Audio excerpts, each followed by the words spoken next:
What is up, YouTube? Good afternoon, good evening, good night for some of you, maybe. Good morning, possibly. Somewhere out there, could be morning time. But how is it going, ladies and gentlemen? Welcome to the stream. First and foremost, I do want to apologize for yesterday's events. Man, you ever have one of those days where everything seems to be totally fine, then right when you really want to do something, your whole world just falls apart? That basically is what happened yesterday. So I apologize that the stream did not happen yesterday. We'll look at it like the airplane just came in broken. We had a lot of maintenance issues, and we've got it set up and ready to go today. I've kind of adopted unofficially to myself now a way I want to stream to you guys, and that's I don't just want to do normal flying with a totally good airplane. So I'm going to be taking events and things that happen to me on the line when I'm flying in real life and replicate that here for you in the sim. So in today's stream, I don't know if you guys noticed, if you're on the Discord, you may have seen the picture over Christmas or just before Christmas. I flew an aircraft that had completely screwed up bleed system on the number 2 side, including some wing engine anti-ice issues as well. So we're going to replicate that here today. There were some repercussions and things that we have to do as the flight crew to operate that aircraft with a deferred engine bleed and wing anti-ice. So we're going to go ahead and do that today. Let's get to the chat here. Good to see everybody in the house. Slam Cannon, Cosmic Doubloon, good friend. Good to see you here, man. It's late for you. You should be off to bed. I'm sure you're up editing missions for our DCS group. Epidemic, good to see you here. Carl Childers, Rose Jackson, how's it going? IMDimitri in the house. I hope your stream is working okay now. Sony Boy, good to see you here as well. Hope you all have had a good new year if I haven't seen you from the last stream when we had it was a New Year's Day stream. So, all right, let's go ahead and hop into this thing. Guys, I am flying my absolute favorite livery, I think, for the A320, and that's the Retro Cactus US Airways livery. This is done by an awesome guy in the community. He does really good paint job. He also did the jet blue livery that we flew, and I know he's working on a couple more. This is with the IAE engine mod. If you want to check out the livery, go ahead and just type !livery. And normally this link is up in the Discord. It's a Discord exclusive livery. Consider dropping off a small donation to 19 Adam. He is the skin creator. I have 2 links there when you type !livery. The first link is his PayPal. But you don't have to. It is a completely free livery. He did it as a contribution to the community. But if you're in a position to throw him a couple bones, I would appreciate it because he does a fantastic job with these paint jobs. So let's go ahead and get started, guys. Hop into the flight deck here. I have the aircraft sitting on ground power and, yeah, just ground power. The aircraft is aligned, though, so we'll go ahead and do our normal cockpit flow. Get in here, start on the left hand, get our crew supply on, ground control push button on so we can record our events on the CVR. Fuel pumps are off. I'm going to go ahead and fire up the APU right away. Actually, you know what? I'm trying to remember. So we can use the APU for start on engine 1. So let's go ahead and talk about this real quick. So what we're going to do here is I'm going to fire up the APU first, and then we'll talk about it. Flap is open. Fire up the APU. Let's go ahead and take a listen to these sounds before we talk about our MELs.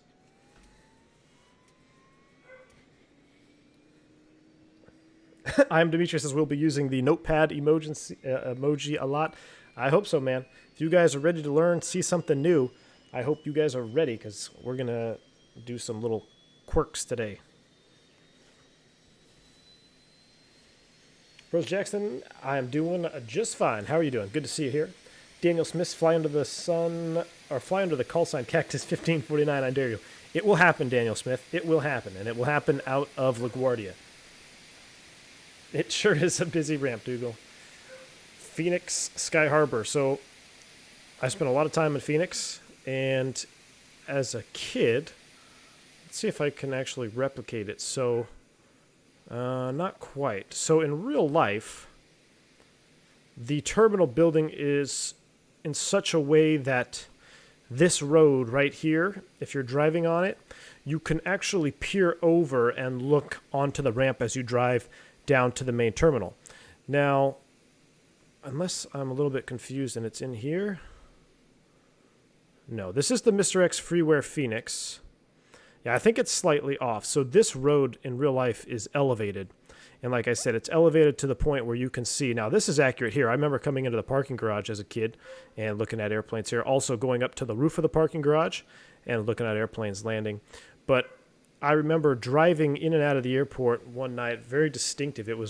I would just graduated high school, and I was driving out of Phoenix, and I was looking over to all the beautiful airplanes here on the ramp.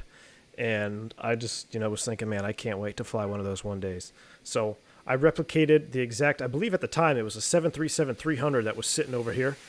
And I go ahead and replicate it here with an Airbus, and we're gonna fly it. So enough reminiscing. All right, back to the overhead. So with our deferral, we've got a couple things here we're going to mark off. I can't inop them in the failure system, unfortunately. So what we're going to do is we're just going to go ahead and manually turn them off, and that's how they are in the airplane anyway. First thing we're going to do is we're going to turn off our hot air valve. The hot air trim system, or hot air, was deferred. Pack 2 was deferred. So Pack 2 is off. ENG2 Bleed was deferred, and that was in the off position. Now on the ground, what happens is when we operate single pack, we're supposed to manually open the cross bleed valve in this configuration right now. I'll go ahead and turn the APU bleed on. You can use the APU bleed. Now with Pack 2 off, Pack 2 controls mostly the cabin air environment. You can hear the packs turn on there in the background. That's pretty sweet. So the cockpit is relatively okay temperature-wise, but it's much harder to regulate the cabin with Pack 2 in op. Now, if it were the opposite, if Pack 1 was in op, the cockpit is extremely hard to regulate, and the cabin is regulated relatively normally. So it's a little bit of a hindrance, but this is the configuration that we're going to fly in. Now, consequently, we're going to have to do a cross-bleed start, and we also have to manipulate our engine anti-ice valves during the descent phase, which really isn't a problem. You just come up here and turn them on. But what happened in the real airplane is this wing anti-ice valve was deferred in the open position, and we're going to simulate that here throughout the rest of the flight. I can't manually turn this open, but this is how we're going to fly. No hot air, no Pack 2, no engine 2 bleed. So I hope you guys are ready.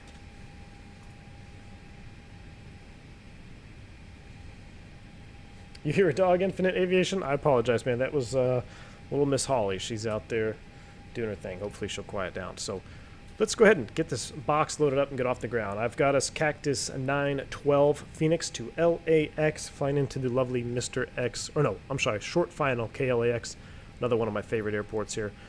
Let's see, active sky for weather. It says a departing runway estimate. Ooh, they're going off westbound. So we'll go ahead and depart runway 26 on the, let's see, what was our, it was the Keens 2, but I'm out of database here, so I don't have, we'll do the Buckeye 4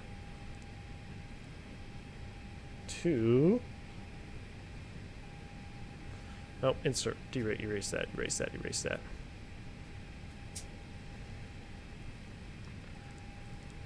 Let's see, hold on, is it runway 8? I do want to go off runway 8 if we can help it. Let me see, we need to go eastbound. This is why you should have a updated database, guys. I don't have mine updated today, but can't win them all,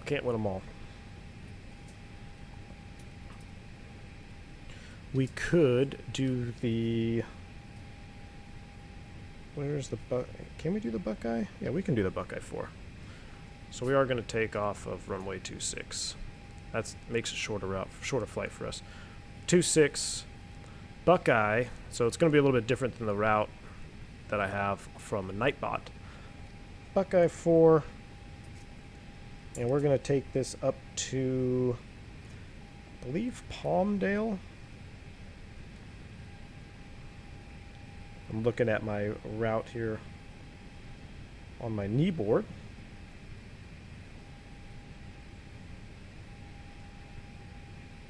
Yeah, we don't want to do Palmdale. That's too far. How about PSP? Nah, screw it. We'll just leave it to Blythe. or Buckeye. So put that in plan mode. Let's take a look. Essentially just a radar vector to Buckeye. Interesting.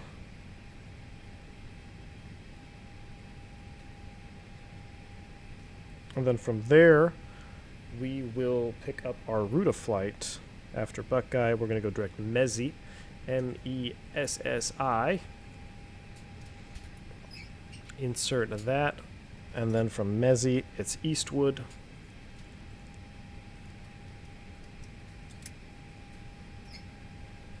New Guinea says, "Morning, Captain. I finally got to catch one of your streams after watching through your amazing Piston series. New Guinea, awesome, man. Glad you're enjoying it." Dimitri says you should consider the Nimbus Phoenix. You know, I saw you guys post about that in the forum, and I'm going to take a closer look at it. I might investigate. I do like Nimbus. They do some good stuff.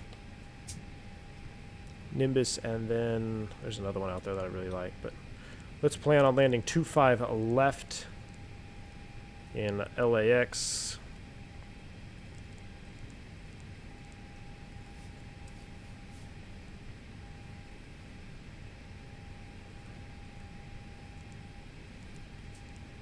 Really? We don't have the Hollywood? What is our database here? March. Oh my gosh. That's when I reinstalled the airplane. I haven't redone the database. That's why. Oh boy. Alright, so give me a second, guys. I'm going to look at these LAX arrivals.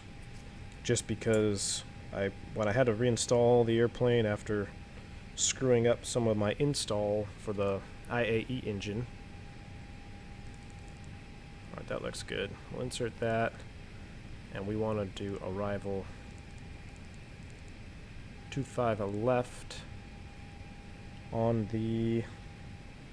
We could do the Bassett. That's an old one. Let's do the Bassett.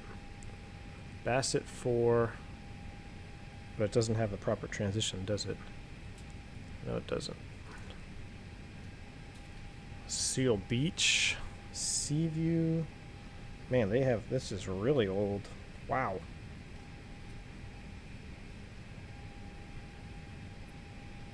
Well, we're not going to do that.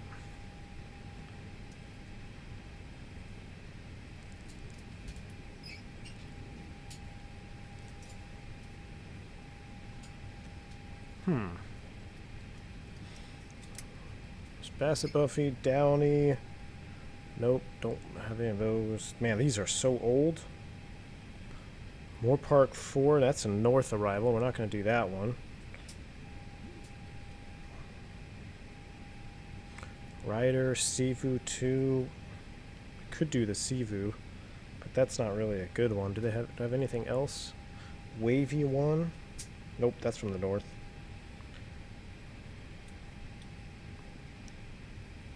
Jeez. Oh, we'll just do the Sivu.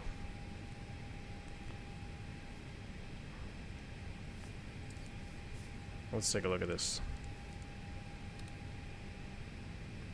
SCTNP. We'll direct that. There we go. DRLS 25 left. That'll work. That'll work. Go ahead and clear that disco out there. Alright, so we got a little different route than I have in the box. I apologize for that, guys. I forgot when I reinstalled this airplane, I didn't do any of the FMS database. So, alright, let's get back to it. Our secondary, let's do a quick initialization here. Phoenix. I really should probably start doing these before I start the stream, but I don't know if you guys want to see me load the box or not. Who knows? We'll just do a quick and dirty return back to runway 26. It's the longest runway here in Phoenix. And we'll go perf and final approach. What do we have outside? 2987 for the altimeters. 2987. Temperature of 19 degrees. Nice and warm. What a nice day. Wouldn't even believe it's wintertime out here. 2:30 at 4. We'll do a 200 on the DH. All right, secondary is set. And init B. Let's do a weight request. I've loaded us up pretty heavy. Extra time, hour 38, that looks right. So if you take a look here, 24.3 on the CG, 24.6, that looks close, and 57.6, that matches. So for as far as service goes, we'll go ahead and remove the chocks, and we can remove ground power. Cargo, I got us pretty loaded up there. We've filled the first bin, started on the third. Our passenger count is full. We'll go ahead and remove the aft air stair. We'll remove the front. And we'll go ahead and remove the fuel truck, 7.4. We'll close up the doors. Everything looks good there. Perf data.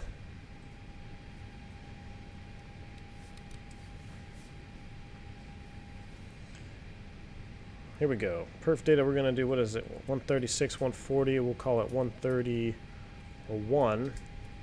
We'll do a flaps 1. We're going to do a low flex of 50 today. Oops. Flex 50 set. 30, 31, 36, 40, flex 60.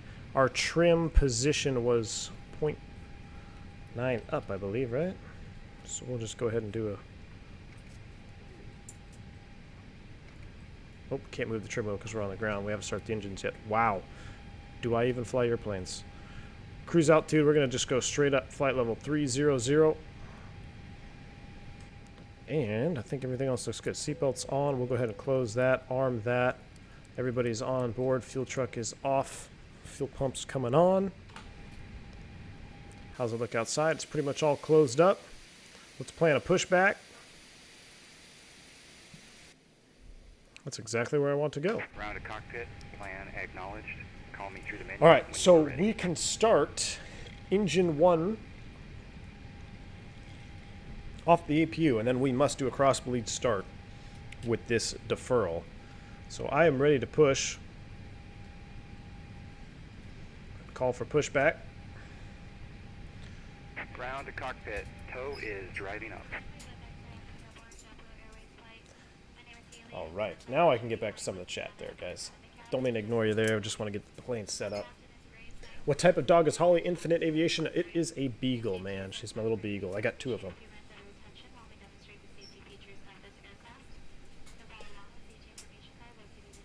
Joey Pete says you should fly that in its real colors, America West.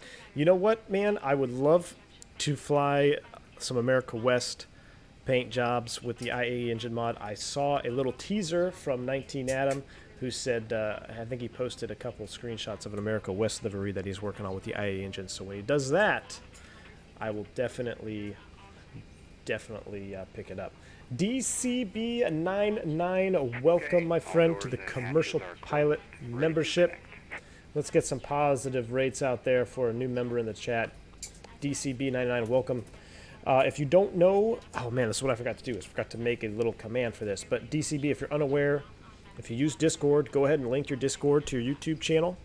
And that way you can participate in the View and After Dark section of the Discord, or if you want to just ask me questions personally, that's where I'm a little bit more active. And also there is some members-only content for you guys as well. Right now I'm just doing some podcasts once a month, and I'll probably start throwing some more stuff out there, just some random stuff. So make sure you check that out as well. Thank you for joining the community, man. Thank you for your support. And bypass pin inserted. Release parking brake. All right, brakes release, clear to push, tail in the alley. Starting pushback, and you may start engines.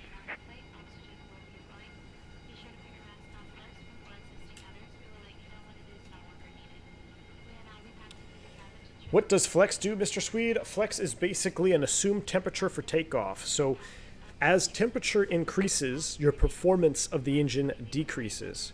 So in order to preserve engine life and make the engines last longer, we do what's called flex takeoff. So we tell the engine to perform like it would at a much higher temperature, which results in less takeoff thrust, which results in increased engine life. So I did a flex of 50. That means the engine is going to perform and give me a thrust output as if it were 50 degrees Celsius outside. That is the short abbreviated version of what Flex does. But just know that Flex reduces your takeoff thrust to preserve engine life. I don't know why we have a Cirrus, what is that, a Cirrus Vision jet there or something? That's kind of weird. We'll go ahead and turn these on. Constraint mode's coming on. Infinite Aviation just been the stream way behind. I was trying to catch up with some of the chat, man. There's about a 45-second delay on average on the stream, but sometimes I try to scroll back in the chat, so I look back at the older messages. I'm caught up now. I skipped it right up. So if you guys sent me a message, I apologize. I skipped it there when I was loading the box, but I'm going to try to stay on top of the stream chat so it's not so delayed. But that's when you see that happening. You know, if I'm reading something from a few minutes ago, it's because I scrolled up in the chat trying to catch up to what everybody's saying. All right, let's go ahead and fire up engine 1, disconnect and hand signals. That looks like a good push. We got APU bleed. We're going to go ignition start. We do have bleed pressure cranking 1. Let's get some flight factor BSS sound pack. Tow is disconnected and good evening, Go Fly Sim. Has been removed. Hand signal will be on the right. We'll see you next time and have a great flight. Thanks for the smooth push, man. We'll see you next time. Marvin Brooks. Okay to go to my got to go to my friend's time to drive home from work. Hopefully you'll still be on when I get home. Marvin Brooks, thanks for stopping by, man. Hopefully I'll be on when you get home. New Guinea says, V1, if I remember correctly, you said you flew Embraers. Yes, I did. Would you consider doing a stream with an Embraer? I would be interested to learn some real-world procedures from an esteemed pilot. Thank you, man. I appreciate it. So the only problem with the Embraers, Marvin, is we don't really have air bleed 2 off. That's associated. Clear the caution. Go ahead and clear bleed. So we don't have a very study level Embraer yet. And I've actually bought, I believe it was the SSG version, and I don't know if I can bring myself to do any professional series videos with it. But if you guys want to see a stream, I could try to scrap together a stream and we'll go from there. But that's the only reason, is I really want to get into the Embraers, but like I said, we don't really have, none of them have the prop. It doesn't, I don't know, they're not, I want to say I don't expect it to be study level. I just want the procedures that I know to be correct.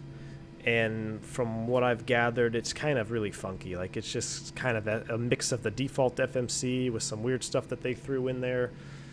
So it's kind of hard for me to wrap my head around. But if you guys want to see it, I have no problem at least, you know, doing a stream or something in it. So, all right, we're pushed back.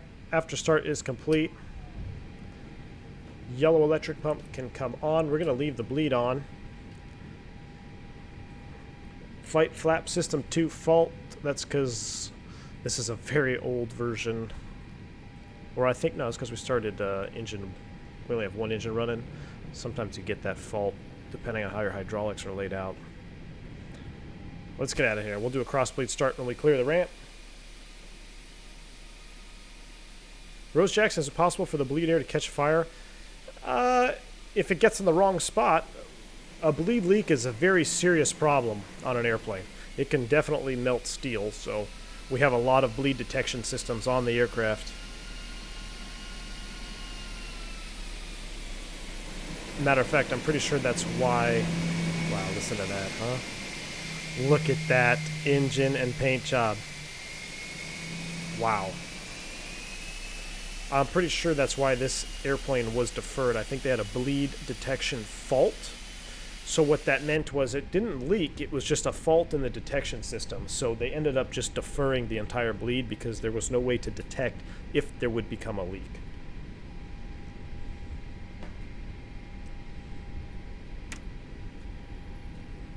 Dimitri says, did we maintenance squeegee clean the windows? No, man, they never do. We call it a unicorn if you see a squeegee pop up here. So I remember one time sitting in Chicago, sitting here on the flight deck, then out of nowhere, a squeegee just popped up on the front of the windshield here doing a window wash, and I took a picture of it and sent to all my buddies. Like, I saw a real-life unicorn. We call it a unicorn because it never happens, and it should happen much more frequently. But yeah, if you ever see a squeegee on the window, that is a true-to-life unicorn. All right, we're going to get out here on Bravo, and then we'll do our crossbleed start on Bravo. So some airports are going to restrict your crossbleed starts. Like, you're probably not going to do a crossbleed start in the alley over here just because of all the ground equipment and personnel on the ground. Airbus isn't too bad, but some of the older aircraft, you really had to bump up that operating engine to get the sufficient bleed pressure. Airbus isn't too bad, though.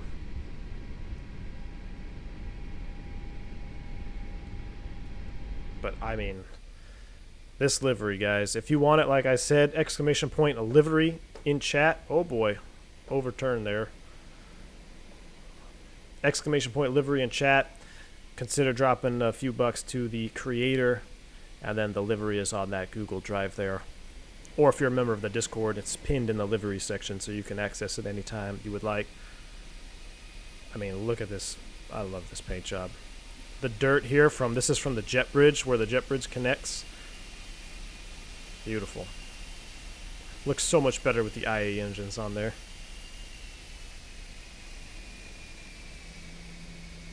Alright, so this is the ILS critical area. We can go ahead and cross that.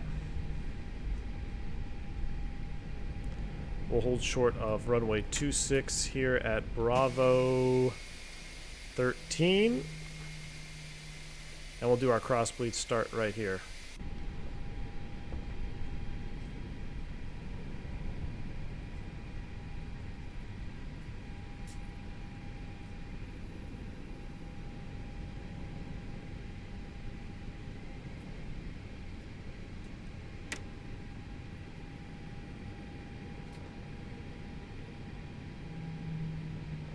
Alright, we'll go ahead and set the brake.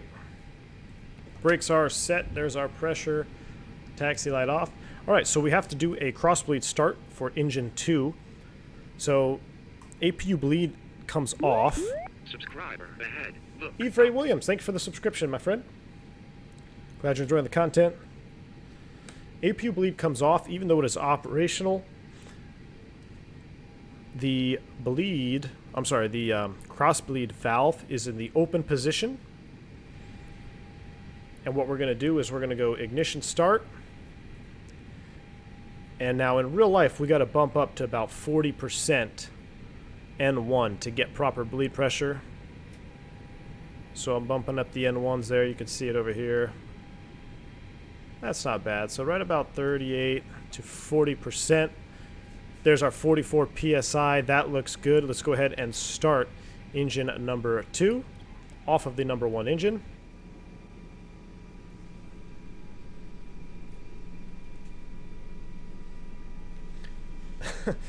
Russ Jack says, how do you know a pilot's in the room? He will tell you soon enough. Yes, he will.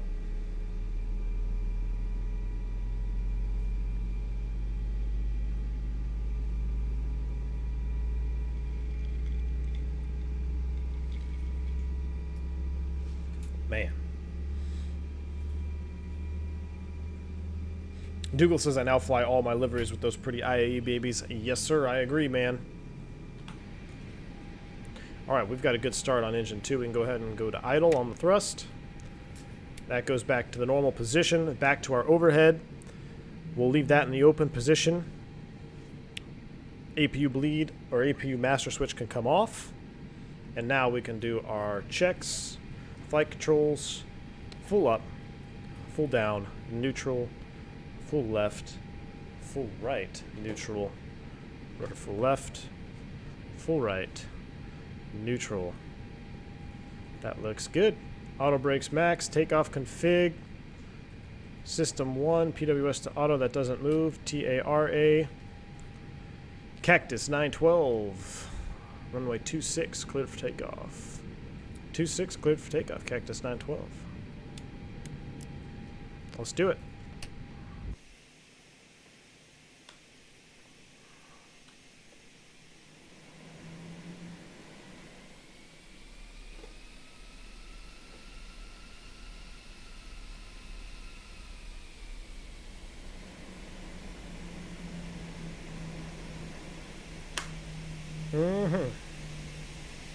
That looks so nice.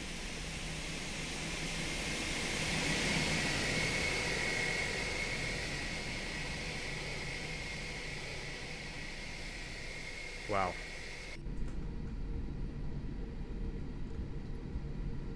I mean, the Matavia mod with the windows and the IAE engines just, it puts this airplane on a whole another level. All right, terrain mode is selected. Spool them up 50%, nose forward on the stick.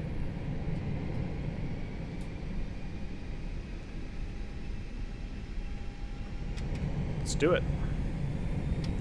Cabin blue, we forgot to check the FA cabin thing. That's all right.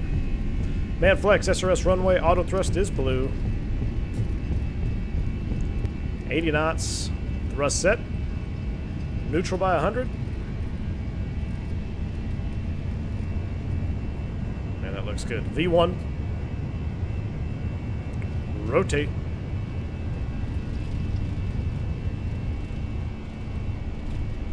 Positive rate, gear up. Man, that looks good.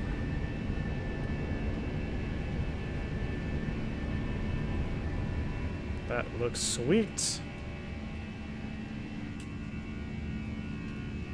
Pretty sure we're supposed to make a turn out here. We'll just do this.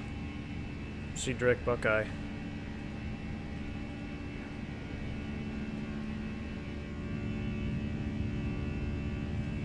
Man, that looks good.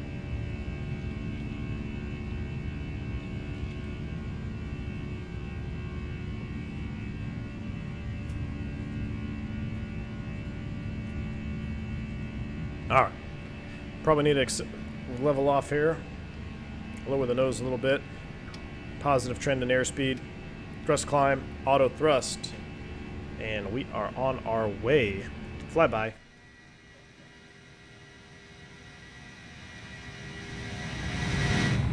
Daniel Smith, Cactus 912, cancel takeoff clearance. Doing that to me. Alright, flight control, elevator servo fault. What is that? Alright, stand by on that. Tell me I have a random failure on here. Autopilot 1 is on. Air pack 2 off, that's associated clear air. Flight control servo fault.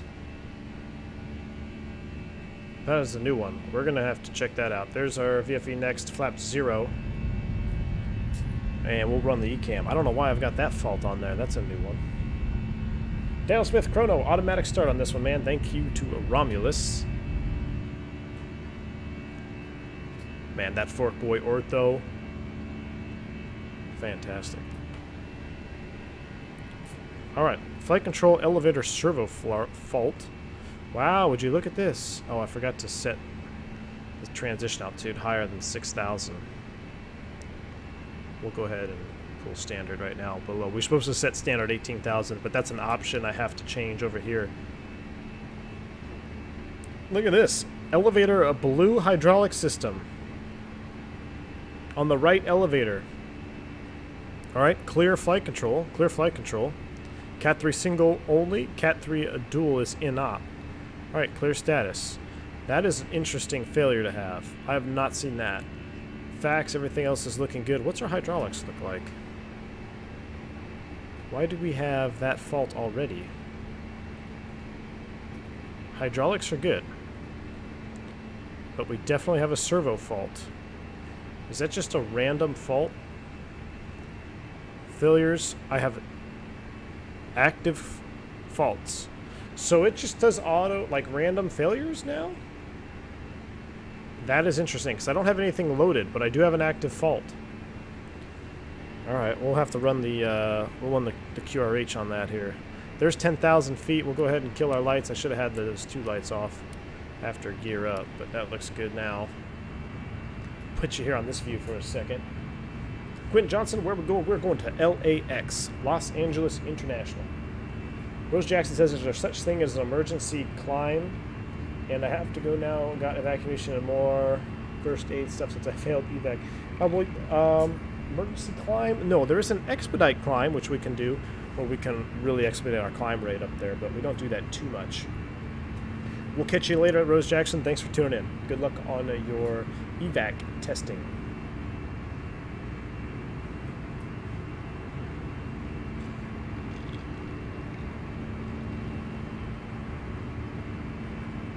Alright, let's go ahead and look at this fault here real quick. We'll just do a couple more of these beautiful wing views because this is Probably one of the most beautiful parts to fly around in there in the southwest, the sun. They're in the sunset and all these mountains. But alright, let me pull up the comm for a flight control servo fault. I have not seen that.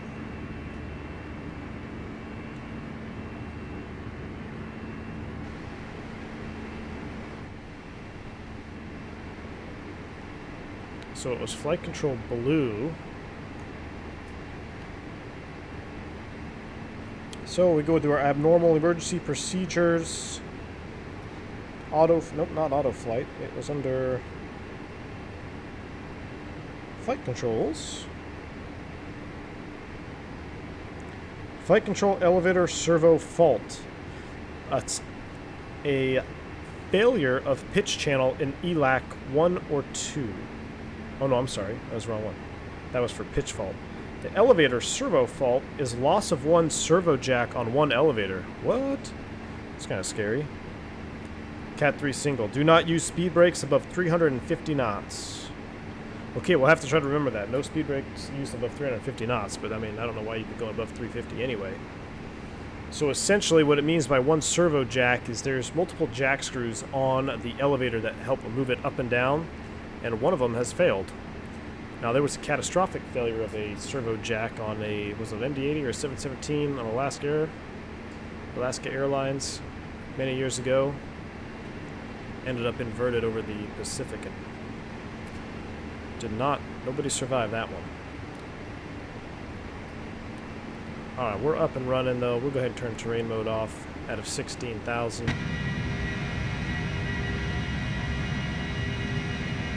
Dimitri says you got some nice haze going on today. Yeah, it sure does look a little hazy out there.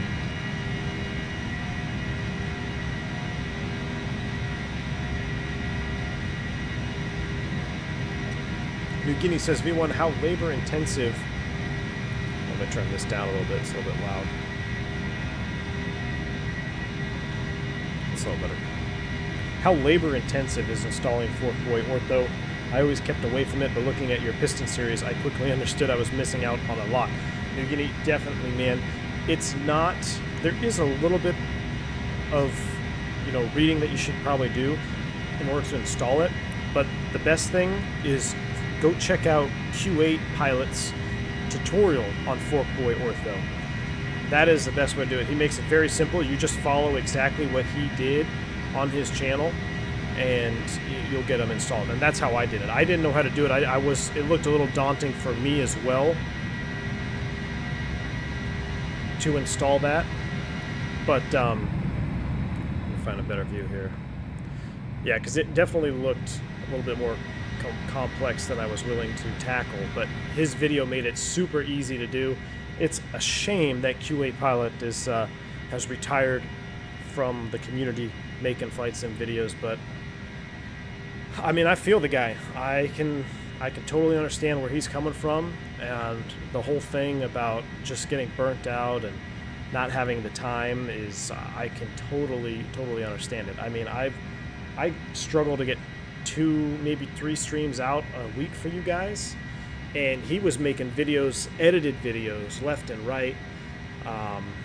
That takes a lot of time, guys. I don't think, unless you are a content creator, that you can really fully understand the time that goes into creating content, especially to the standards of Q8 Pilot. I mean, he had some fantastic videos out there.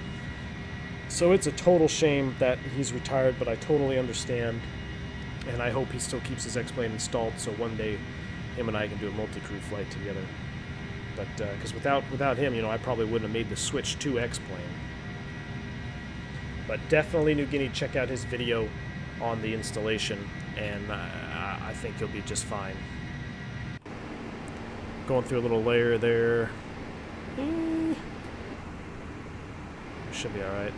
We can go ahead and put this back into auto.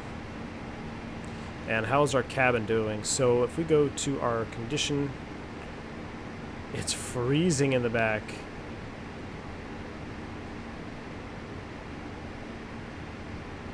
That's why I should have put that in auto. I froze out some of the people in the back there. This is interesting that the hot air aft is in. This is an interesting depiction here. I'm not sure if I remember this. I don't remember what it looked like in the real airplane. Oh, there's Holly going off again. What we can try to do is we can try to warm that aft cabin a little bit.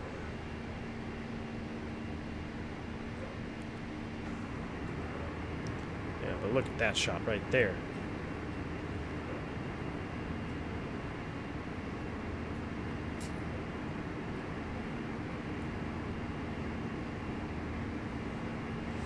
Dimitri says, V1, you got some... Oh, I already read that one.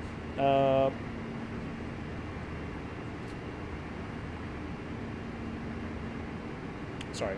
6372 Chris. This is where I'm trying to catch up with some of the messages, guys. That's why it looks delayed. I'm trying to catch up. Good evening, Captain.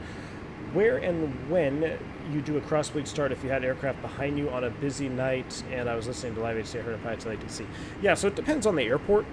It kind of depends on the whole situation of where you need to do a cross-bleed start. Now, if you're out there in line for takeoff, I mean, most of the time, it's not a big deal. You'll feel the guy in front of you. Your airplane might start shaking if he's doing a cross-bleed start, if you're behind a Mad Dog or something like that. They really bump those engines up. But the biggest threat really is, you know, ground equipment and personnel. So most of the time, you're not going to do a cross-bleed start on the ramp. They're going to have you taxi out. They'll put you on a parallel taxiway or something like that, and then you go ahead and fire up and do your cross-bleed.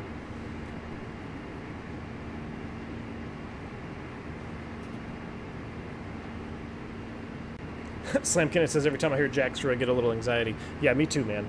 The whole jack screw thing is pretty freaky. Alaska Airlines 261, that's the one, Daniel Smith, correct. Yeah, and if you guys, I don't know if you know how the elevator works on that Mad Dog, but essentially one side is a follower, right? So you're controlling one half of the elevator, and the other half is just a follower. And I'm not typed on the airplane or anything like that, but I know guys that have flown it, got thousands of hours in it, and it's a quirky little airplane. And that whole elevator jack screw design blows my mind. I'm surprised it works as good as it does.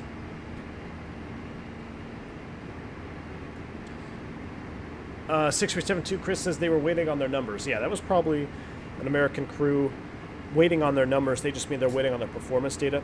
So at American, a lot of the performance data for takeoff has to be closed out by dispatch essentially on HAL, and it's sent to the airplane.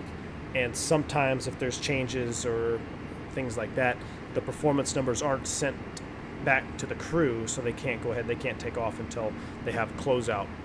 And that's what he's referring to. New Guinea says, thanks for the tip. Q8 retirement is such a loss. I agree, man. It's a bummer. Looks like we've got a pretty smooth ride here. We'll go ahead and turn the seatbelt sign off. We're now free to move about the cabin. How's our temps doing? It's still freezing back there. This isn't exactly how it worked in real life. This looks a little funky to me, but we'll go ahead and roll with it.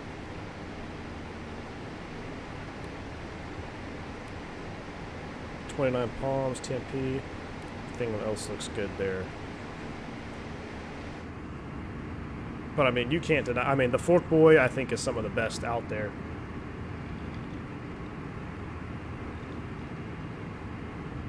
Dimitri says, Amir, sharklets look better than winglets. I think sharklets look better than winglets. I do. Especially on a 319. A 319 with sharklets looks pretty sweet. And a 321. 320 I could really care less. But a 321 with sharklets just looks nice.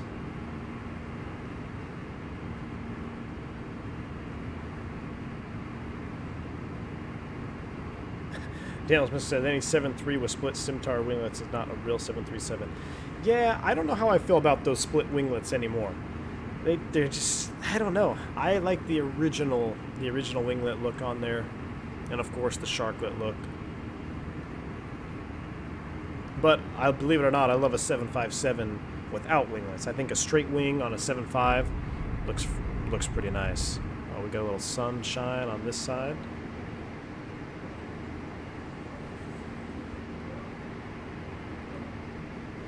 Dimitri says the only issue I have with the IAE mod is the lack of motion on the turbofan itself. I'm splitting hairs though. On the turbofan itself.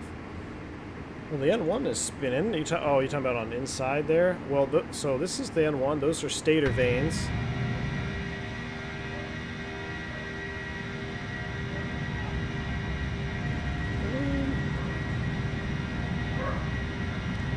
fan does not spin, huh? Kind of hard for me to see on the ground. It does look a little bit more bypassy than normal. What I mean by that, like there's on the V2500, can't really see through it as much. Almost looks a little bit more Neo-ish here. But I think, you know, the fan is spinning. What these are here, these are what are called stators, and they're stator vanes, and essentially they smooth out the direction of airflow as it goes into the compressor section of the engine. And I think that's what he was modeling there. That's why it's not moving. Maybe that's what you're referring to? Who knows? I mean, I start the engines from the inside. I don't really get to look at them. But this paint job, man. Whew. Are you serious? Chris, $5 bomb donation, man. Thank you so much. He says, where should I go? Oh, no, that wasn't you. Where's your... No message? 6372 Chris. Man, I don't see your message on the donation there. So if you had a message, go ahead and send one to me. I don't see one. But thank you so much for your $5 bomb, Chris. Appreciate it. Thank you for supporting the stream. And that is a nice shot right there. Maybe a little bit higher and a little bit more ground coverage. Yeah. There we go. Whew. That is fresh looking. I'm just trying to see if I missed that message. Yeah, Chris, I don't see a message, man. I apologize. Hope I'm not missing that. I don't know if Streamlabs is bugging out on me, but Sean the Cook's nice to get you live stream. Absolutely, Sean. Glad to have you here. Yegini says, when do you turn off anti-ice, be it in a jet or prop? Is it when OAT is below 10 or when going in a cloud or both? I tried to find out but keep getting contradicting information. So this is how we do it, Yegini. If you are in a prop, I'll make it simple for you. In a prop, you're typically going to be low level, right? Below 24,000 feet, probably even below 18,000 feet. You may not even go above 10,000 feet.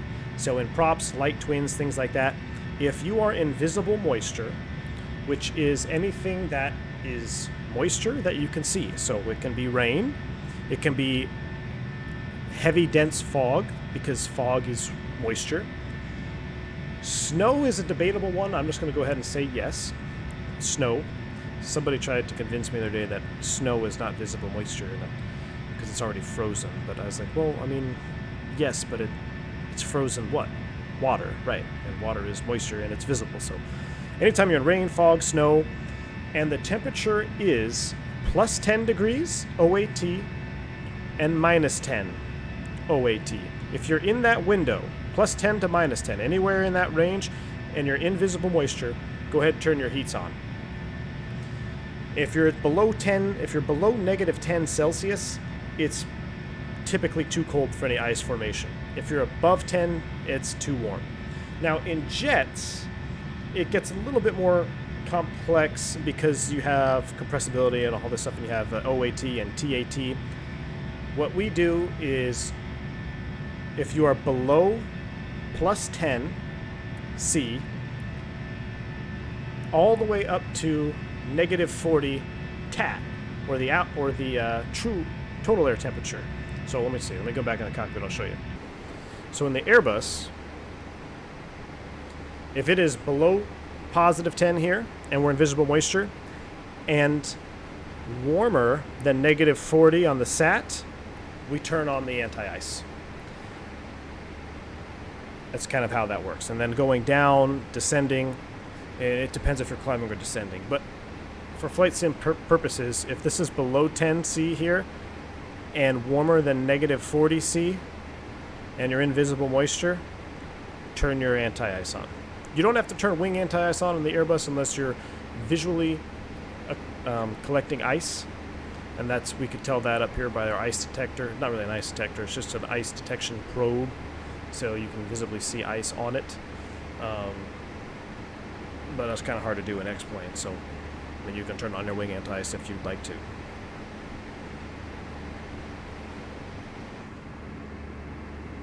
Oof. Gavin Burt says, love the streams, by the way. Absolutely hooked. Thank you, Gavin. It says, Gavin, if you had to be type rated on a Boeing aircraft, which one would you choose and why? I would choose a Boeing 727, man. Just because I think that airplane is so cool. The tri-jet motors, you know, 3 engines on there. It's fast. It was a real pilot's airplane from what I gather. So if I could pick one, it would be a 727. I think that would just be awesome, to be able to fly that airplane.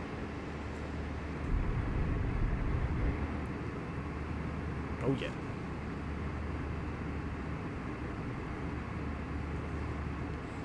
New Guinea, yeah, below -10 or below -10 or below in clouds. Got it, thanks. You got it, man. Gavin says that Airways livery is just awesome. I totally agree, man. Totally agree. Cammy Hudson says, I can't wait for the 321 with the IAEs and winglets. Yes, I totally agree. It's going to be sweet. IA engines and the 321 with winglets. I've done a couple shots in the Discord from testing the 321. I got to get back to Tolis on that, by the way. I typed up another report and I got to send it into them. But yeah, the 321 with sharklets and IA is absolutely fantastic.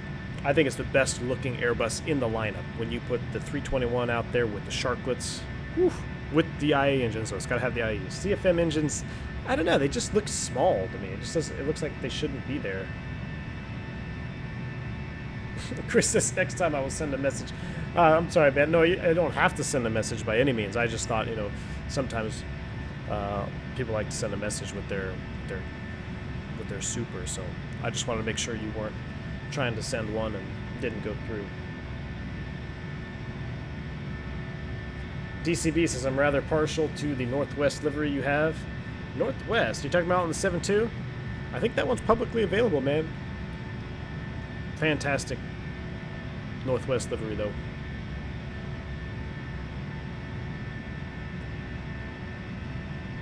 JJ says, hey everyone, how you doing? I'm doing just fine, man. How you doing?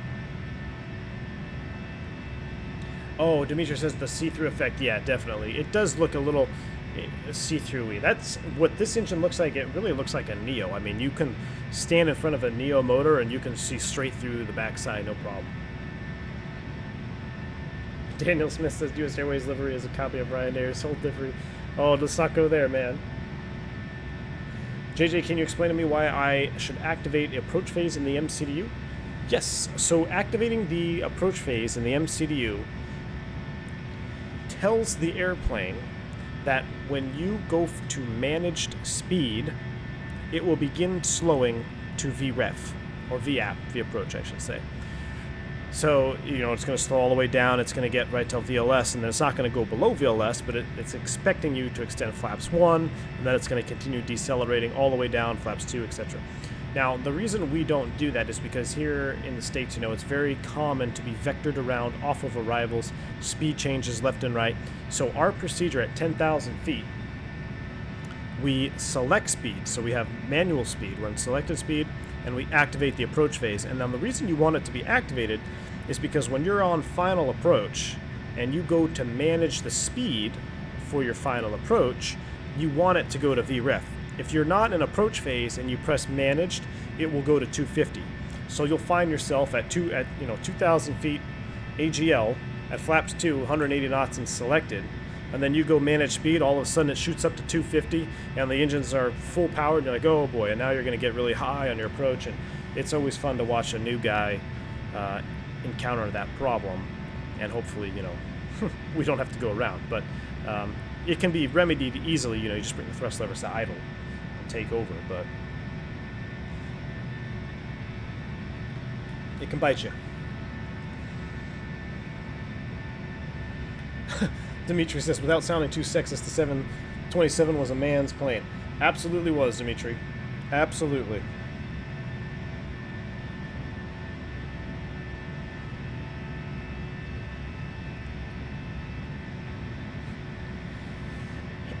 V1, Dimitri says, V1, the question is, when is the 350 update coming out?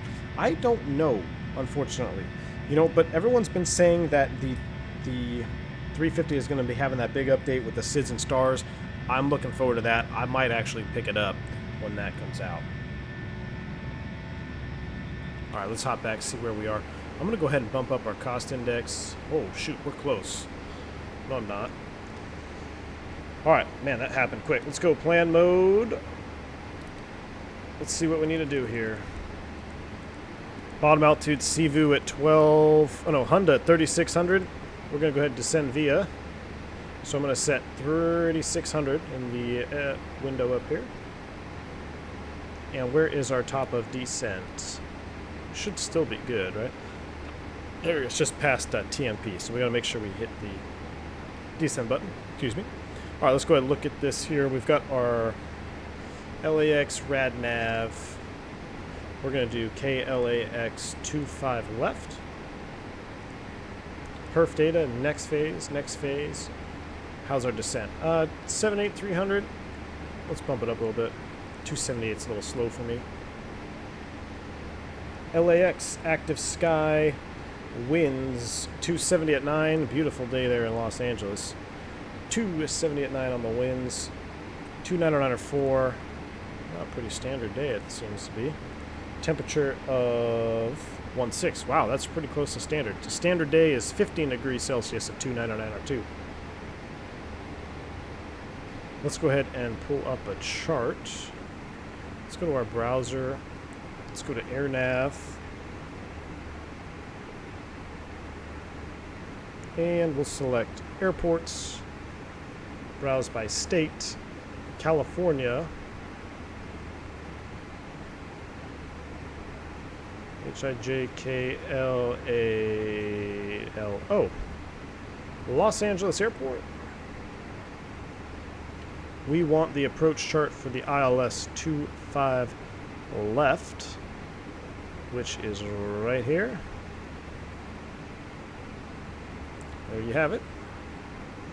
109.9. Oops, 251 approach course. Let's look down at our minimum. Straight in ILS 25 left is 304. So we'll put that in the MDA. That looks good. Fuel, we got an hour and 40 minutes extra gas. I'll go ahead and copy the active flight plan. We're set up. We're in an A320. We're going to plan flaps full. Manual brakes. And we'll brief the rest of the approach here. We'll go LS push buttons on.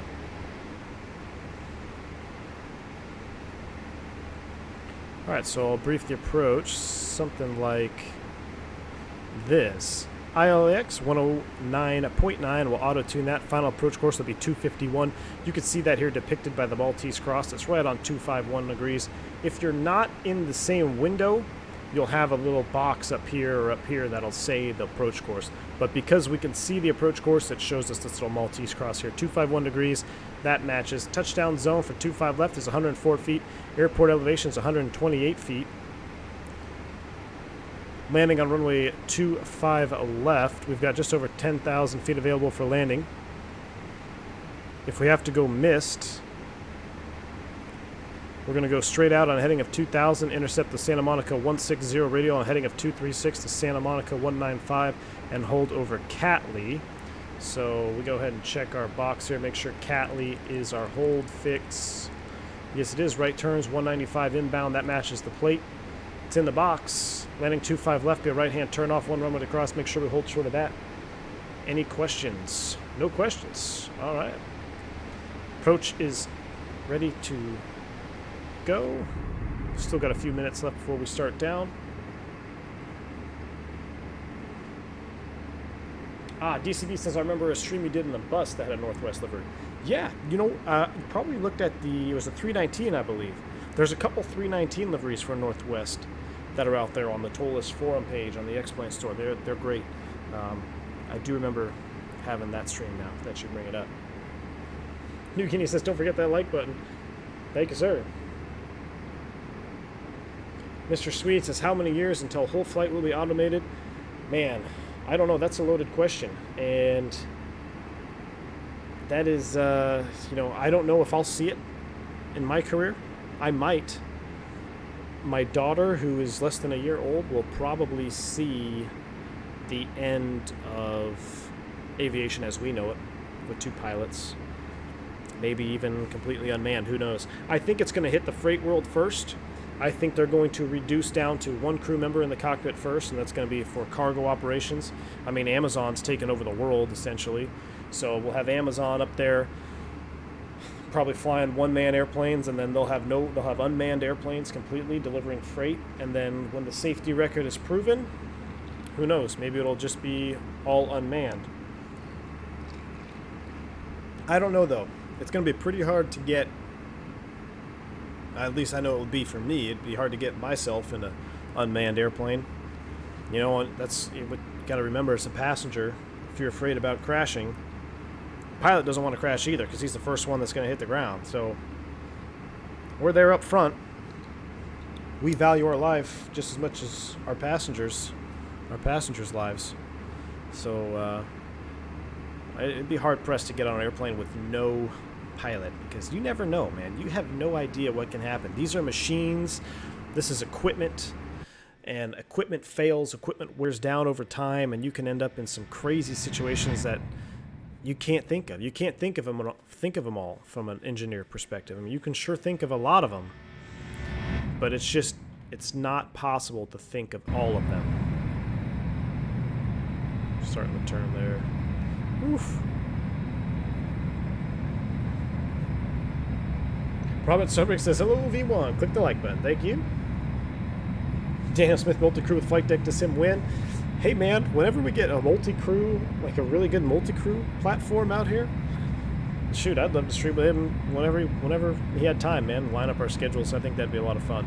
I'd like to, fly a ZIBO with him, and maybe he can fly an Airbus. But the problem right now, guys, is just I don't think there's any good multi-crew platform out there. I tried...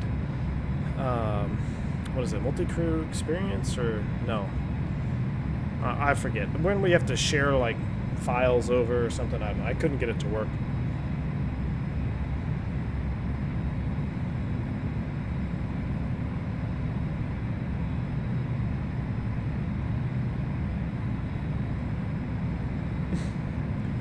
Do you have the link to the mod that looks really cool? Toasty, I have the link to the livery, if you do exclamation point livery, and if you want the IAE engine mod, I believe it is in the description. Check the description. I think it is in the description.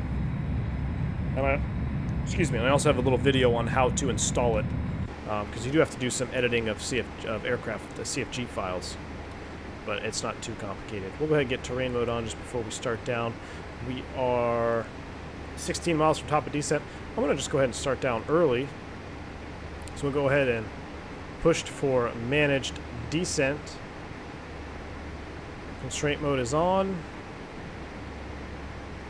And down we go. We'll put our TCAS into below mode.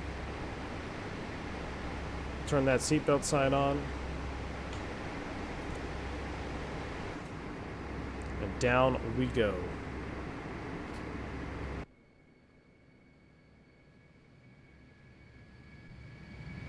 Whew.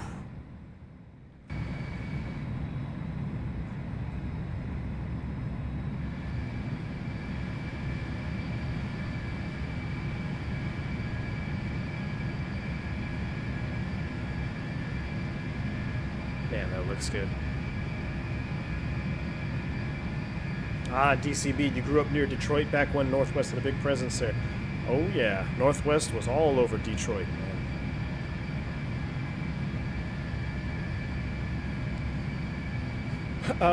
Bui says, could you show how to figure descent profile that when you're high or low and how to correct? Thank you a bunch of it. So, to correct a high profile, if you're high in the Airbus, what you want to do is get your speed brakes out and make sure you're in open descent. If you're in open descent, that means the airplane is going to pitch at idle thrust. So it's essentially your greatest rate of descent in open descent mode at idle thrust. You throw up the speed brakes, you're going to get maximum descent rate. Now, what you can do to go even a little bit further if you're high is disengage the autopilot and then go full speed brakes. In the 320 specifically, you cannot get full deflection of the speed brake with the autopilot on. So you must disengage the autopilot. So sometimes it happens where you do get high, and I go ahead and disengage the autopilot, get the full speed brakes out. Now, if you're low, that's a real easy fix. Just shallow out your descent rate. Select vertical speed, 300, 500. I typically don't like to select a vertical speed below 500 feet per minute, just because I feel like you really start to clog up the airspace for air traffic control. Let's see, this is the window view here. And it's just, you know, at 300 feet, if he gives you a descent clearance and you're going 300 feet a minute, you're kind of blocking a lot of different altitudes on your descent down. So I try to keep it 500 feet per minute or greater. Nugini says, I'm a die-hard multi-crew aircraft lover, 707 and Tu-154 forever, and there's no way in hell I would step in an airplane with less than 2 pilots. Absolutely, man. 707 and Tu-154. Oh, man. Could you imagine if FlyJ Sim came out with a 707? How cool would that be? I'd love to fly a 707. I believe my mom was a 707? No, she was a flight attendant for Pan Am. I should know this. I thought it was a 707. Can't wait for the FlyJ Sim Q400, Steven. I can't wait either, man. I love the Q400. Yeah, Andre says, would you be willing to share your control sensitivity? Yeah, let's go take a look at that real quick. So let me go here. And we're in the Airbus profile, so we don't need to worry about the alpha flight controls. So the Warthog stick, response curve, this is what I got for roll. That's my roll. For pitch, I use this. I mean, I rarely ever go past this mark here, so that's what my pitch looks like. And control sensitivity, I don't think matters when you have response curves, but this is kind of what my stability looks like. And I feel, I know they say turn all this stuff off and it makes it feel better and blah, blah, blah. To me, the most realistic flying I can get out of my Warthog for the Airbus, I use these settings. I feel like these are the most realistic to me, regardless of what, you know, the developers say you should do and blah, blah, blah. So that's what I use. I think it feels pretty good. I could probably change my pitch a little bit. I don't know if I like having that sharp curve, sharp jump up there at the end. I could probably get rid of that. I think I did that for, I honestly want to say, I think that was for the 319? Or maybe it was I was doing some testing. I was doing some flight testing in the 321, and I think that's why I have that little bump there. But that's what I use, so seems to be all right. All right, there we go. Thrust idle, descent, air engine 2 bleed, abnormal pressure. That's because we need to go open. Clear air, there we go. So I messed up. So I forgot we're flying with the busted overhead panel here. So on the descent, we have to do this. At idle thrust, or on the descent, we must turn the cross bleed valve into open position so we don't get abnormal bleed pressure. And we must turn on our engine anti-ice. The reason we turn on engine anti-ice, even though we're not in icing conditions or whatsoever, when your engine bleed is off, and this goes for engine 1 or engine 2. If your bleed is off, the idle speed of the engine is going to be significantly less because you have less demand, right? You don't have a demand to run a bleed and run packs and all that stuff. So the demand is lower, so the engine can idle lower. And there's been some instances of flameouts occurring with the bleed off. So in order to counteract that, we go ahead and turn on the engine anti-ice, because that is now a bleed demand from the engine that requires a higher idle. So with the engine anti-ice on, the idle thrust percentage is higher than it would be if we had it off, and that will prevent any flame-out opportunities. Now, to my knowledge, that whole situation that I just described, I'm trying to find a good view here. A little bit of lag as we come into California. Must be loading LAX. That whole thing that I just described about the flame out and all that stuff, from what I understand, it's a software fix that's already been implemented by Airbus, and they've, you know, the problem is fixed, but they still have to, you know, now that that's part of our procedure, they got to jump through a bunch of hoops to change the procedure and get another procedure changed. So that's to my knowledge. And I could be wrong, but that's how I understand it from right now. And I don't know if we should be inside or outside. This is just too nice.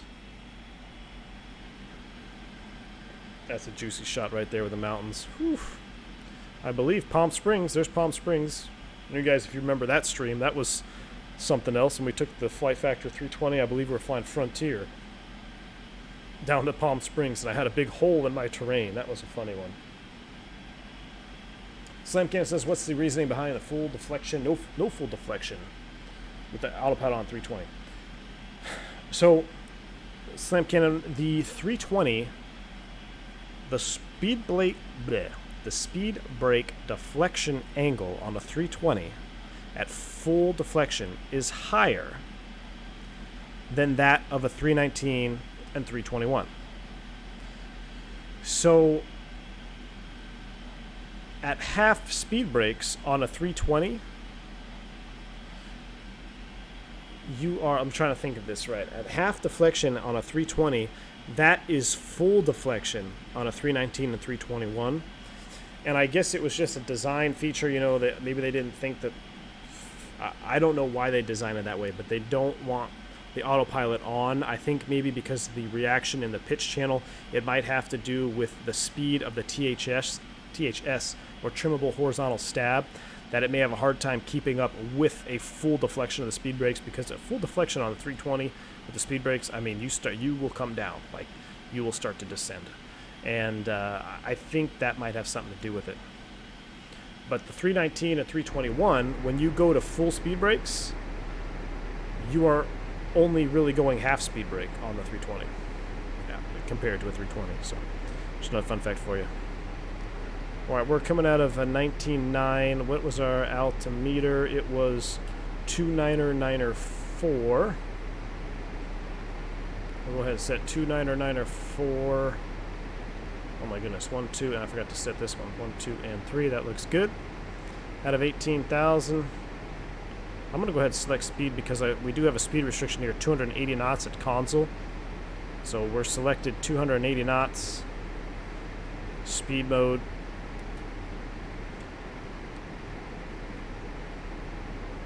And at or above 17,000. So that's looking good. Things are looking up. John Fly. Wow, how's it going, man?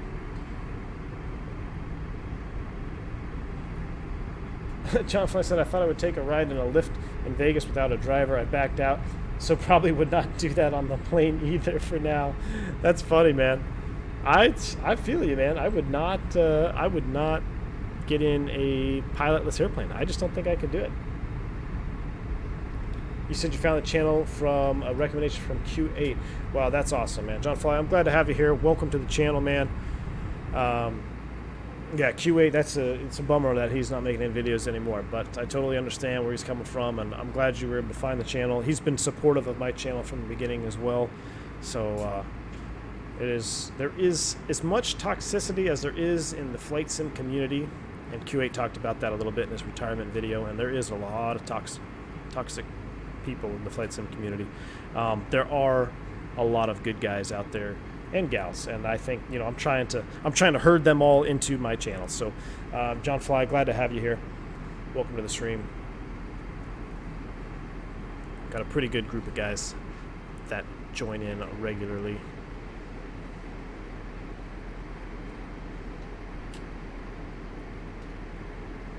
Dougal says, I'm truly a great teacher. I appreciate it, Dougal.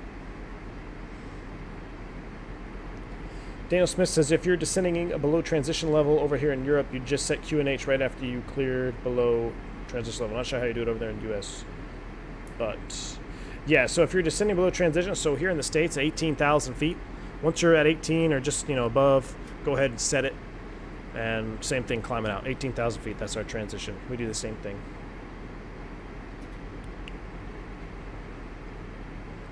Daniel says, hi everyone, hoping to become a pilot myself when I'm a bit older and just discovered your channel. Great content and very helpful for learning how to flight sim more in depth. Daniel, that's awesome to hear, man. Future aviator in the house.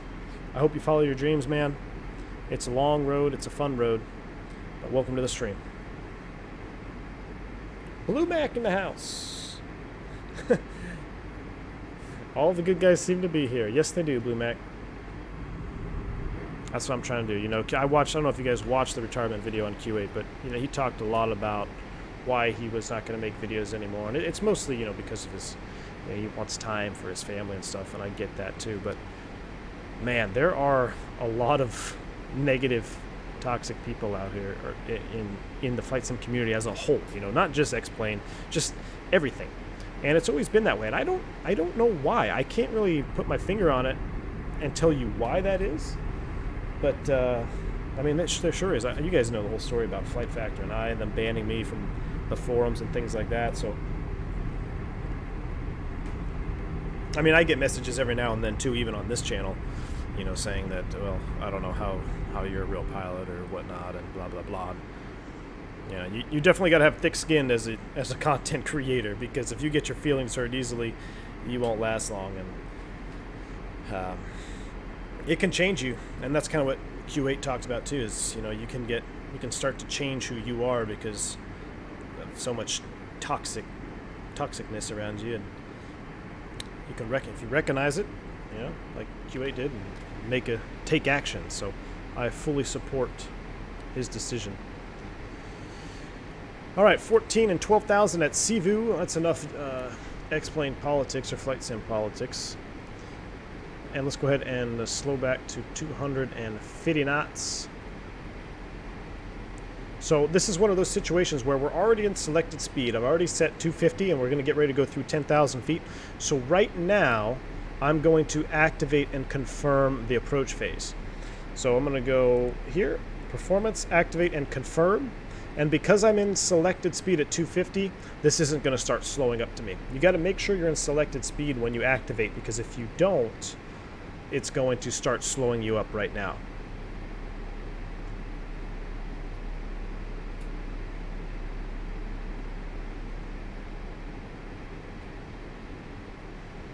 All right, we can go ahead and get ready to go through 10,000. We'll make a quick PA. Yes, sir. Say, hey, we're getting ready to land, yada, yada. Folks on the flight deck, captain speaking. We're about 25 minutes out from landing in Los Angeles. Weather in LA, it's a beautiful evening there, about 77 degrees, light winds, partly cloudy skies. On behalf of this Dallas-based flight crew, we want to be the first to welcome you into Los Angeles. Welcome. All right, so our descent announcement is made. Everything is looking good, looking good. 11.5 out of 10. We'll go ahead and get our French speed brakes out there.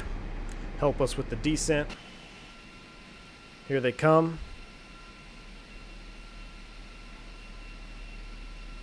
Oh, beautiful. I love the Matavia mod lighting on the lights as well. I'm using the ice light. I believe it's called ice white or something like that.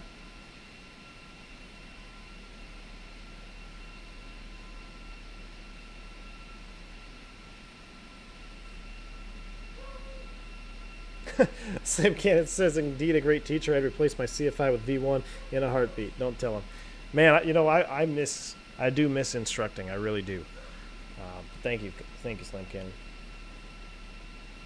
JCP, a little progress update. I've been a whopping 7 hours in the logbook, and I should be soloing in March. JCP, that's fantastic, man. I've seen a couple of your pictures that you posted. That is awesome. 7 hours in the logbook, man. Soloing in March. I soloed... I can't remember. I think I was right around there, 9 or 10 hours or something like that. So that's awesome, JCP. Smurfinator, love your channel. When I turn 18, I want to be a Qantas flight attendant. Awesome. All right, how are we doing? 9.3, descending for 100 at 3,600. Everything else is looking good. Wow, look at that shot right there. Connor Lou, what's the earliest pilots will start preparing for descent? Right about 250 nautical miles from the airport, man.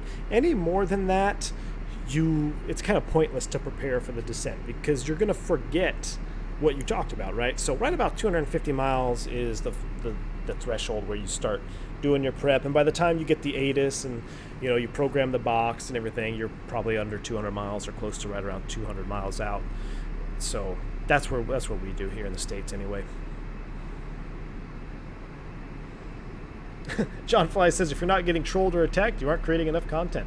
That is a true statement, man. That is a true statement. Donation. Mark Costa, $5 bomb. Thank you so much for supporting the channel, Mark. Says, sir, you are awesome. Been watching your videos past 3 nights and learned so much. Incredible. Thank you. Mark Costa, thank you, man. Thank you for that donation. Thank you for supporting the channel. I am glad that you're learning from me and enjoying the content that I'm putting out there. So thank you so much for the donation. You guys are the awesome ones, and it's because of you that I even want to do these videos, right? You guys drive me to make these videos, and so I should be thanking you guys for being here and supporting me as this channel grows. So thanks again, Mark Costa, for that $5 bomb. Really appreciate it.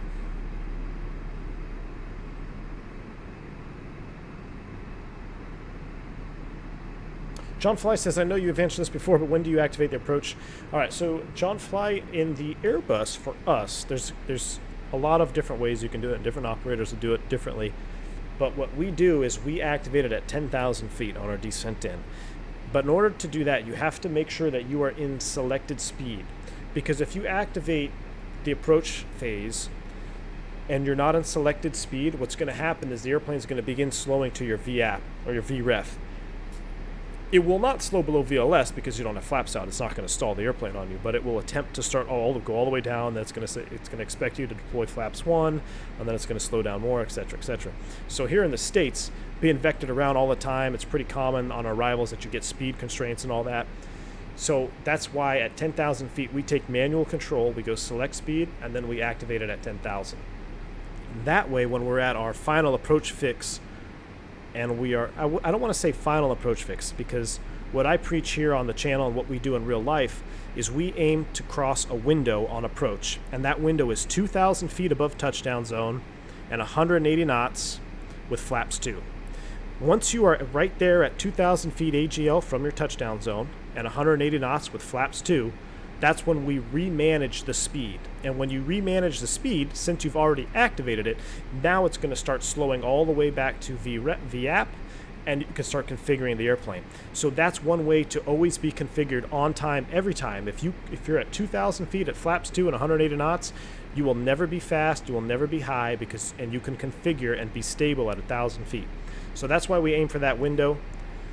And that's why you want to make sure it's activated. If you were to go back into manage speed and you did not activate the approach phase, there are situations where the airplane will then decide to accelerate to 250 knots. And I talked about this a little bit earlier. It's kind of funny. You see a new guy come on, they go manage speed at 2,000 feet, 180 knots, and then the engines go full bore, trying to go up to 250, and you're at 180. You see him freaking out, and it's, then I have to typically say, okay, my controller just, bring the thrust levers to idle, and you can fix it real simply. But that's how we do it. I know there's operators in Europe don't do that. They like to do the manage thing all the way down, and you have to remember that the Airbus was designed for European pilots with low time, 250 hours. That's what they were going into the Airbus at. So that's kind of why it's designed that way and stuff like that. But here in the States, man, and even when we fly in South America, anywhere we go, we activate the approach phase at 10,000. All right, there's 3,600 feet. There's Honda at or above 36. That looks good. Cactus 912. You are 4 miles from Honda, cross Honda 3,600. Cleared ILS 25 left approach. Oops, there we go.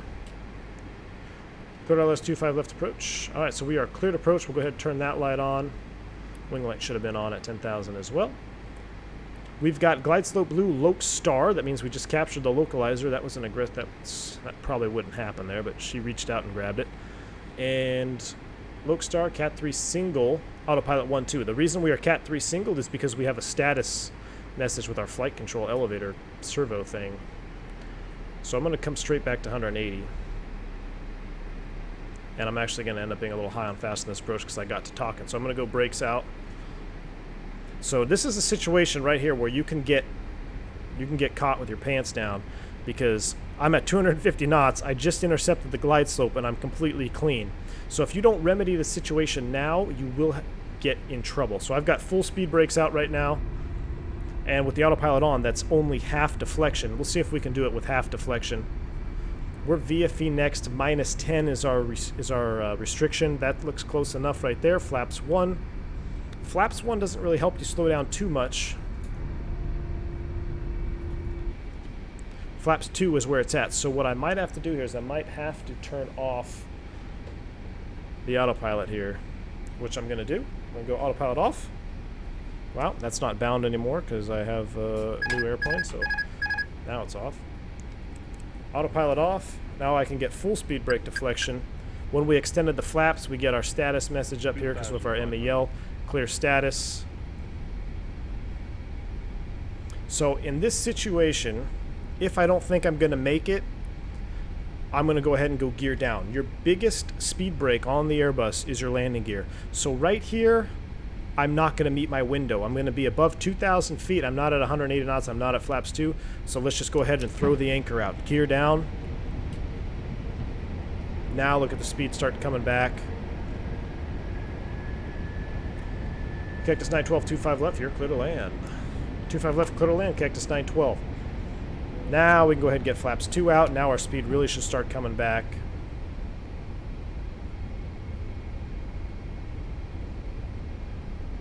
We'll go ahead and push for managed speed.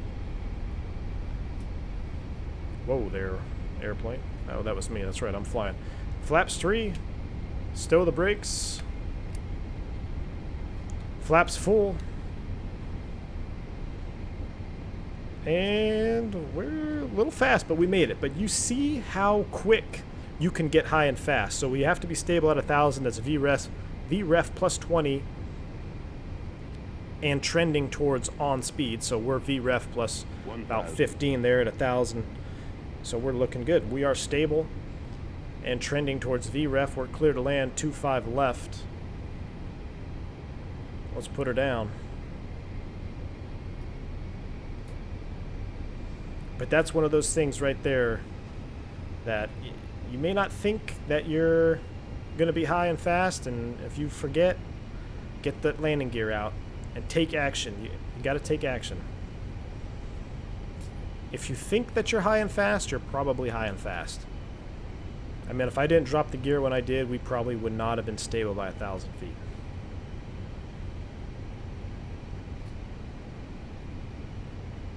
Yeah, that's pretty typical for LA, too. Jeremy Harvey says, Biscoff cookie emoji, please. Ooh, I might have to do that. I might replace the ejection emoji. I just made that one because we could have an extra emoji, but I might have to put a Biscoff cookie up there. All right, I should probably pay attention here. We're land green. Runway in sight, landing, 2 whites, 2 reds. I think we can pretty much follow this one down. I think it's pretty coincident. 200 minimum. Landing. Yeah, look at that. 2 whites, 2 reds right on it. 100. A little bit of wind. Not bad. 50 knots, 50 feet right over the threshold. 20. Retard. Retard. 5.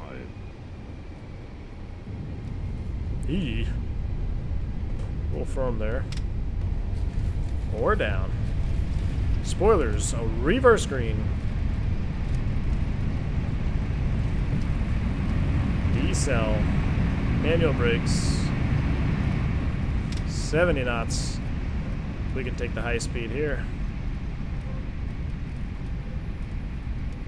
Stow the buckets.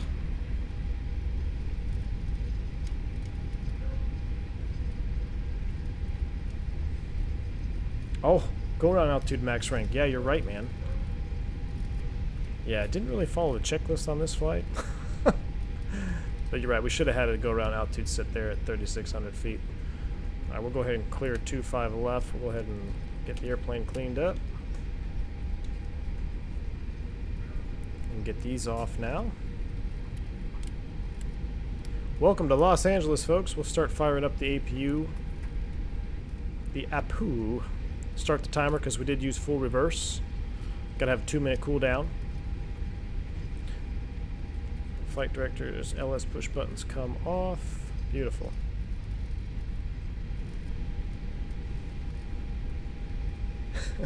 Daniel Smith says I got a negative 428. You're totally fine, man. Appreciate it. All right, we're clear across 25 right. Light them up.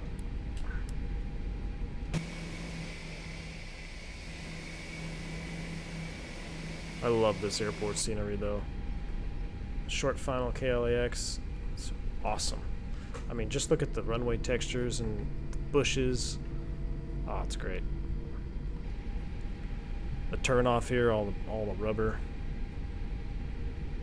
All right, taxi Papa Charlie to the gate for Cactus 912. Papa Charlie to the gate, Cactus 912. We'll do it. Flap is open. Fire up the Yapoo. Coming right.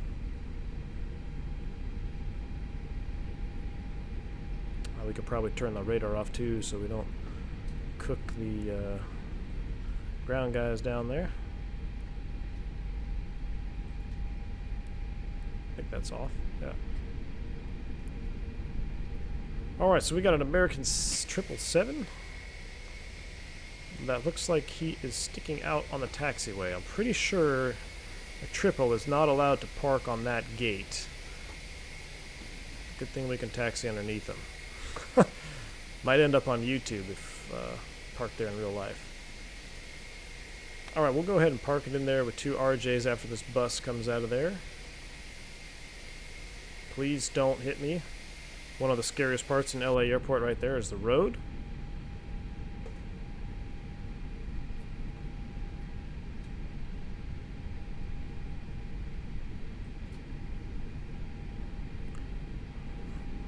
Alright.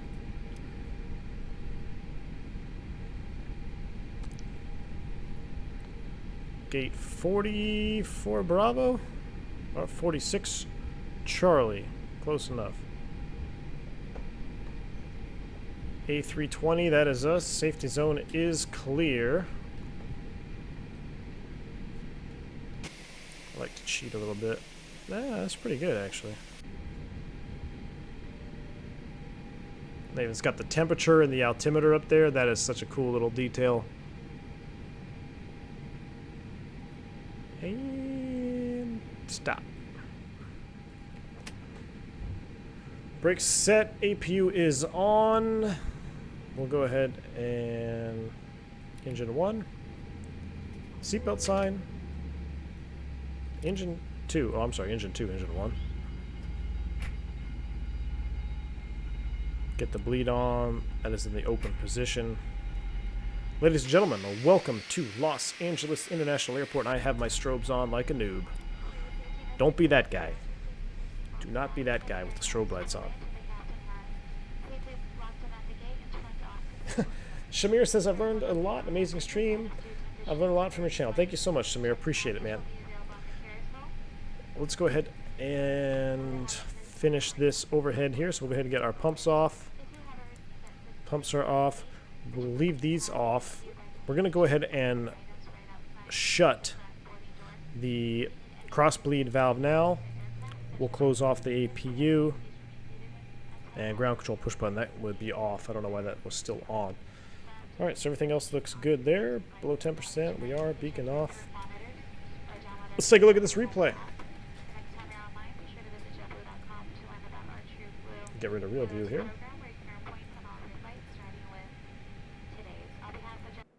On behalf of JetBlue Airlines, thank you for flying America West. Alright, we'll go replay mode. Let's go ahead and get the replay on here. Take a look at some of these shots here. Coming into LA with the IAE engine mod. Whew, let me scroll up in the chat now and catch up with some of you guys. Gotta scroll back. What's your favorite item from catering? Biscoff. Yeah, definitely, man. Dimitri says your ortho overlays are acting up today. I think there's an issue with Fork Boy around LAX. The lights are off. Yeah, that is interesting now that you bring that up. Interesting. Slam Cannon says it happened when I started the extended lights mod. Ah, yeah, you might be.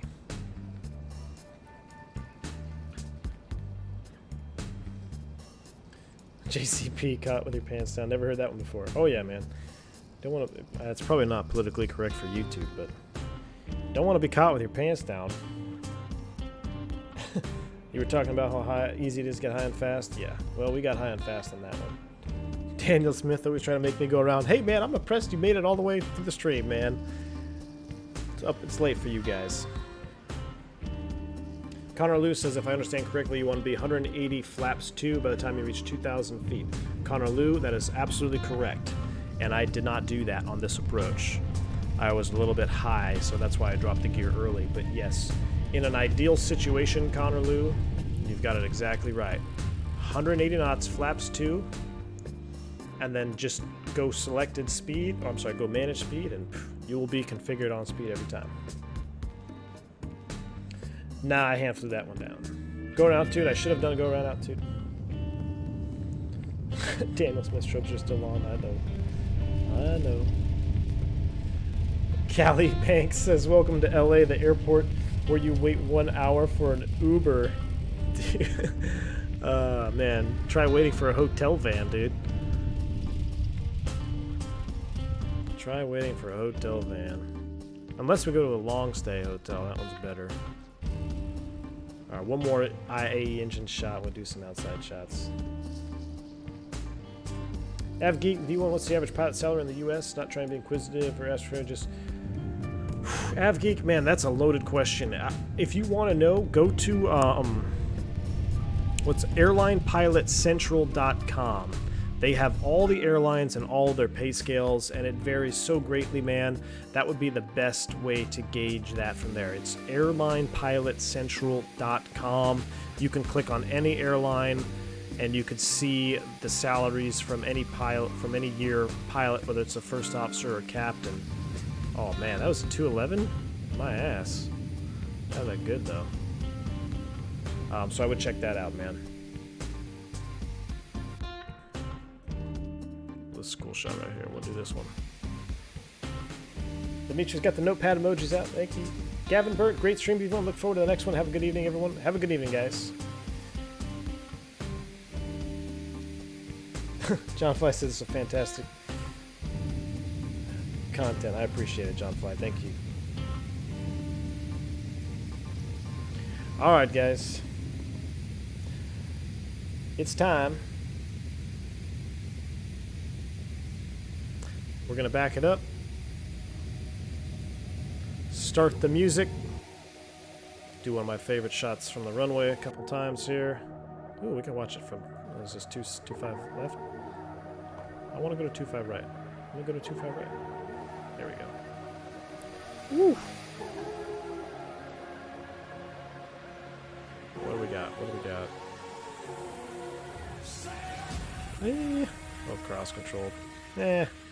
Was not one of my better landings. Was not one of my better landings. I need to invest in some serious rudder pedals. Guys, I hope you enjoyed this stream. Thanks for tuning in tonight. My mods, sponsors, donators, guys hanging out in chat, I appreciate you tuning in tonight. I've had a lot of fun. I hope you've enjoyed this stream. I hope you picked up a thing or two, learned Airbus with me.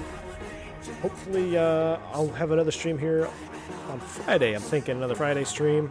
I'm also going to be uploading a video for VOR navigation in the Airbus. But until next time, guys, I will catch y'all later. So I hope you have a blessed day wherever you're watching from. See ya.